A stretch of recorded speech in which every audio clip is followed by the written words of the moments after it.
Mateo Kapitulo 9. Sa pagpanglakaw na sa mga tao, dihay pipila nga nagdala ngadto kang Hesus ug usa ka tawo nga naamang tungod kay gisudlan kinig yawa.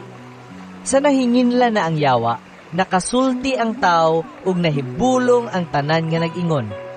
Wala pa gayoy nahitabo nga sama ni ini, binhi sa Israel. Apan miingon ang mga Parisiyo.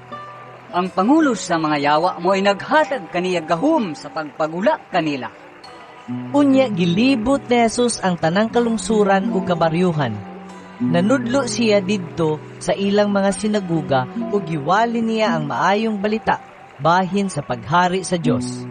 Giayo usab niya ang mga tawo sa tanan nilang balatian ug sakit.